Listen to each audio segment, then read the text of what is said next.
ایک مزید کویسچن یہ تھا کہ کسی نے کہتی ہیں کہا ہے کہ اگر کوئی سفر کے دوران بس وغیرہ کی سیٹ پر 2 گھنٹے بھی سوتا رہے تو اس کا وضو قائم رہے گا، کیا یہ مسئلہ صحیح ہے؟ دیکھیں، پہلے ایک بات اچھی طرح یاد رکھیں کہ یہ جو کہا جاتا ہے کہ سونے سے وضو ٹوٹ جاتا ہے، اور یہ بحکم حدیث ہے، یہ اس وقت ٹوٹتا ہے جب 2 شرطیں جمع ہو جائیں۔ نمبر 1، جیسے ہم بیٹھے نا، اس کو جو بیٹھنے کا ہمارا جگہ ہوتی ہے اس کو کہتے ہیں مقعد، بیٹھنے کی جگہ، تو یہ ٹکی ہوئی نہ ہو زمین پر، پہلی بات یہ۔ جیسے آپ کروٹ کے بل لیٹے ہیں تو دیکھیں مقعد اٹھی ہوئی ہے۔ دوسرا یہ کہ وہ حالت ایسی نہیں ہونی چاہیے جو نیند کو روک رہی ہو۔ جیسے آپ کھڑے کھڑے سو جائیں تو کھڑے کھڑے کبھی گہری نیند نہیں آئے گی، بلکہ کیونکہ آپ جھونکے لے رہے ہیں کھڑے ہونے کی وجہ سے، تو یہ نیند کو روکے گی۔ لیکن اگر آپ چت لیٹے ہوئے ہیں یا کروٹ کے بل زمین پہ لیٹے ہوئے ہیں، کیا یہ حالت نیند کو روکے گی؟ نہیں روکے گی۔ تو جب یہ 2 شرطیں جمع ہو جائیں کہ مقعد جمی ہوئی نہ ہو اور حالت ایسی ہو جو نیند کو روک نہ رہی ہو، جیسی یہ جمع ہوں گی وضو ٹوٹ جائے گا۔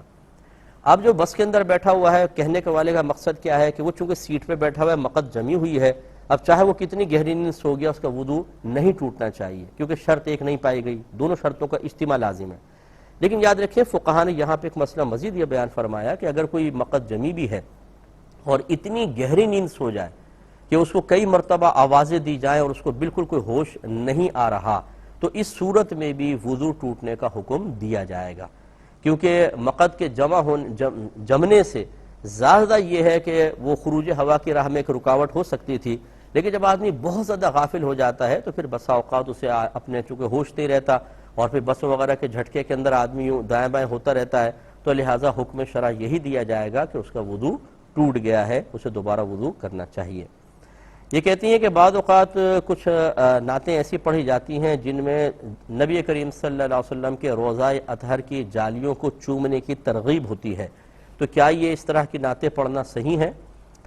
دیکھیں، پہلے تو میں یہ مسئلہ واضح کر دوں کہ بچی نے کویسچن کیا کیوں ہے۔ مسئلہ یہ ہے کہ نبی کریم صلی اللہ علیہ وسلم کی بارگاہ میں جب کوئی حاضر ہوتا ہے تو وہی ادب درکار ہے جو آپ کی حیات ظاہری میں مطلوب شرع تھا۔ صحابہ کرام علیہم الرضوان بڑی احتیاط کے ساتھ، ایک فاصلے کے ساتھ سرکار کے سامنے بیٹھا کرتے تھے، حرکت بھی نہیں کرتے تھے، انتہائی مؤدب، نگاہیں جھکی ہوئیں۔ صرف صدیق اکبر عمر فاروق رضی اللہ تعالی عنہما یہ چند اور صحابہ تھے کہ جو نگاہ اٹھا کے سرکار کے چہرے انور کی طرف دیکھنے کی ہمت رکھتے تھے، باقی صحابہ نگاہ بھی جھکا کر رکھتے تھے، اتنی زیادہ ایک رعب اور دبدبے کی کیفیت ہوا کرتی تھی۔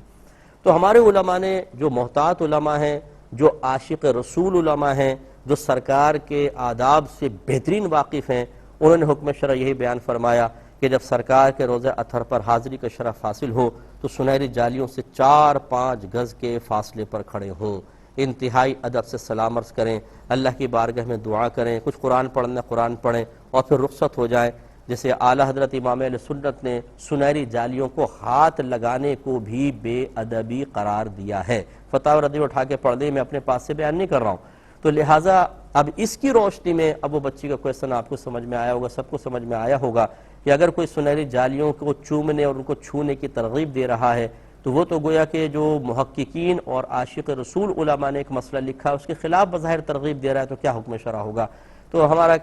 ہم یہی اسی کی تائید کریں گے کہ ایسے اشعار نہ پڑھے جائیں کہ جس میں لوگ سنہری جالیوں کے قریب جائیں، پکڑنے کی کوئی ترغیب ہو، چومنے کی ترغیب ہو، کیونکہ پھر وہاں پر آپ کو پتہ ہے کہ شرطے کھڑے ہوتے ہیں، آپ اگر اس قسم کی کوشش کرتے ہیں، وہ آپ کو روکنے کی کوشش کرتے ہیں، اس سے شور بلند ہوتا ہے اور کھچم تانی کسی بعض وقت کیفیت بنتی ہے، اور بارگاہ رسالت میں اس قسم کے معاملات ہرگز صحیح نہیں ہیں۔ تو صحیح حاضری کا طریقہ یہ ہے کہ آپ ادب احترام سے آئیں، جالیوں سے 4-5 گز کے فاصلے پہ کھڑے ہوں، سرکار کی بارگاہ میں سلام عرض کریں، شیخین کریمین کی بارگاہ میں سلام عرض کریں، اس کے بعد درود پاک کی کثرت کریں، پھر اللہ کی بارگاہ میں اپنے لیے، اپنے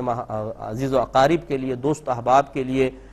دعائیں کریں۔ کسی نے اگر سلام کہا تھا تو سرکار کی بارگاہ میں سلام عرض کریں۔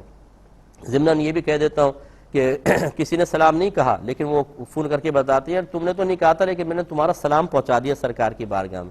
تو جب اس نے کہا ہی نہیں تو آپ نے پہنچا کیسے دیا؟ اگرچہ میں اس کو کوئی ناجائز حرام نہیں کہہ رہا ہوں، لیکن یہ مطلب عقلاً اور شرعاً ایک عجیب سی بات ہے کہ جب کسی نے سلام ہی نہیں کہا تو آپ نے کیسے پہنچا دیا؟ ہاں، جس نے کہا ہو اور آپ نے کہہ دیا تھا میں پہنچاؤں گا، تو پھر اس وعدے کو پورا کرنا چاہیے، آپ پہنچائیں، اور پھر انتہائی ادب احترام کے ساتھ باہر نکل جائیں۔ یہ ہے ادب بارگاہ رسالت کا، اس لیے پھر اس قسم کے اشعار عوام کے سامنے نہ پڑھے جائیں، وہ بیچارے پھر آگے بڑھ جاتے ہیں۔ آپ نے دیکھا ہوگا کعبۃ اللہ کا پردہ اوپر کر کے اس کو بالکل باندھ دیا گیا ہے، پہلے نیچے تک لٹکا ہوتا تھا۔ اب عقیدت کے اظہار کے طریقے آپ یہ دیکھیے، کینچیاں ہاتھ میں لے جاتے ہیں، چھوٹی کینچیاں، اور اس پردے کو کاٹ لیتے تھے، یا اس کے تار کھینچ کے تار کاٹ لیتے تھے، جی اب یہ یادگار لے کر آئیں۔ یار خدا کا خوف کریں، آپ وہاں پر پورے پردے کو گندا کر رہے ہیں، خراب کر رہے ہیں۔ وہ ایسا مقام ہے کہ جہاں اللہ تعالیٰ کا بارگاہ کا روب اور دبدبہ قلب پہ طاری ہونا چاہیے، اپنے گناہوں کو انسان یاد کرے، اور آپ وہ پردے کاٹ رہے ہیں۔ اس لیے پھر اس کو اوپر کیا گیا کہ بھئی ان کے تو شر سے ایسی محفوظ ہوگا یہ پردہ۔ تو اگر یہ حکم شرع عام کر دیا جائے کہ جیسی چاہے آپ وہاں پر حرکت کریں، اور ہر شخص اپنی عقیدت کے اظہار کو اپنے موڈ اور مزاج کے مطابق کرنے کی کوشش کرے، تو میں آپ سے صحیح عرض کرتا ہوں کہ وہ سنہری جالیاں اپنی جگہ ٹکی ہوئی نظر نہیں آئیں گی، اس کے بھی ٹکڑے توڑ توڑ کے لے آئیں گے کہ چلو جی برکت کے لیے اپنے گھر پہ رکھیں گے۔ اس لیے خلاصہ کلام یہ ہے کہ ادب بہت زیادہ درکار ہے، اور اس ادب کو قائم کرنے کی ترغیب دینے والے وہ لوگ ہیں جن کے عشق رسول کے عین تک بھی آپ اور میں نہیں پہنچ سکتے۔ میں دعوے سے کہتا ہوں اتنے محقق علماء اور اتنے عاشق رسول علماء تھے جنہوں نے ادب بیان کیا ہے۔ اس لیے یہی ادب ہے، یہی عشق ہے، اور یہی سرکار کی بارگاہ کے ادب کا تقاضا ہے، اس کو ہمیشہ ملحوظ رکھا جائے۔